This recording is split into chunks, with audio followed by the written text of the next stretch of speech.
May masulti ni mo ani. Salamat sa Ginoo nga nihatag nako. Salamat. Nana Ang si nihatag TV. nako tagaan sa taas ay yung kinabuhi sa Ginoo.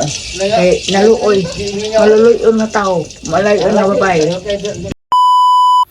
Hello mga ka-heart! Alam ko guys na marami na kayong nag-aantay dyan at nag-update at nagtanong kung ano na yung update sa pagpapakabit ng tubig para kay nanay. Pasensya na kaayo guys no, kay natagalan ba, kay na busy gajud mi sa service, tapos yung magtaod sa gripo, yung mga trabahante kay busy po sa ilang life, kay nangita po sila og hanap buhay, kaya natagalan talaga itong pagpakabit ng tubig. Pero this is it na talaga mga ka-heart no. Sana matapos niyo po ang video at ma-share.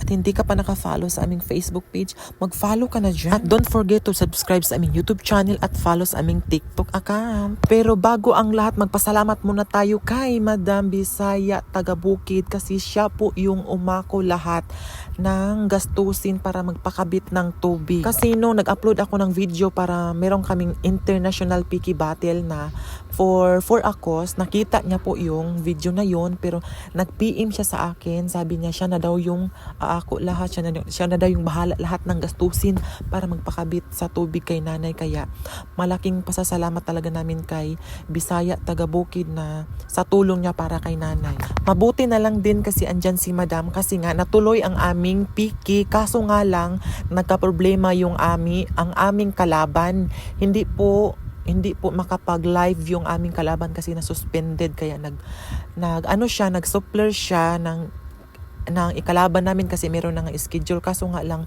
hindi masyadong thriller kasi nga hindi siya talaga ang aming kalaban. Pero mas maganda sana siya talaga ang aming kalaban para mas maraming mag-support para kay nanay, kaso nga lang na-suspended yung account niya. Pero meron pa rin naman talagang nagsusupport sa amin para kay nanay, kaso nga lang pangpakabit sa tubig hindi talaga siya aabot yung cost, yung price. Kaya guys, ibibili na lang namin sa kanya ng pangangailangan sa kanyang bahay para hindi na siya maproblema pa.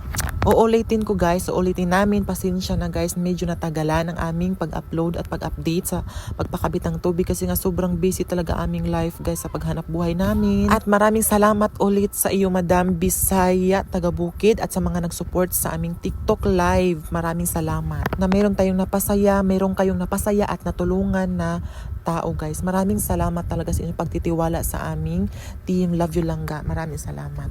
May masulti ni mo ani. Thank you, Lord.